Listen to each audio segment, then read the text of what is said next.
In today's tutorial, I'm going to show you guys how to install the Google Chrome web browser onto your MacBook, macOS, or Macintosh device.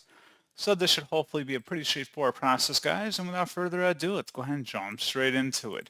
So all you have to do is open up a web browser of your choice, probably going to be Safari, and into Google search, or just navigate to google.com.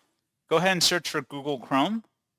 One of the best results should be google.com. It may be a sponsored result, but we can just scroll down a little bit further and just go to google.com, Google Chrome, fast and secure web browser. We want to get it directly from Google here. Go ahead and select the blue download Chrome button on this page, and then select allow.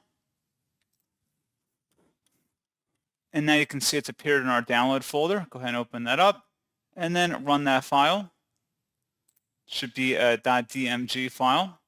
And you can see it's on our desktop as well. So if you went ahead and double clicked on it, go ahead and drag the Google Chrome icon to the application folder here to confirm that you want to install it.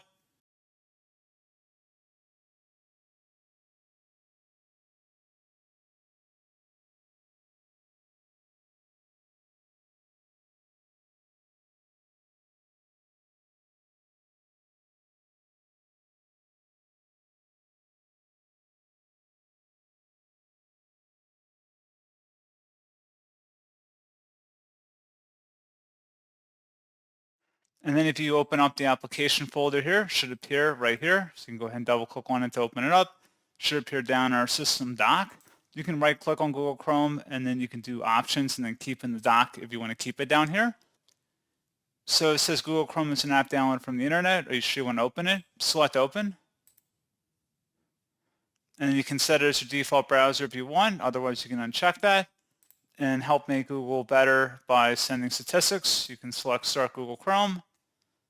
And if you want to sign in, you can. Otherwise, select Don't Sign In. And that's pretty much it. So, as always, thank you guys for watching this brief tutorial. I do hope that was able to help you out, and I do look forward to catching you all in the next tutorial. Goodbye.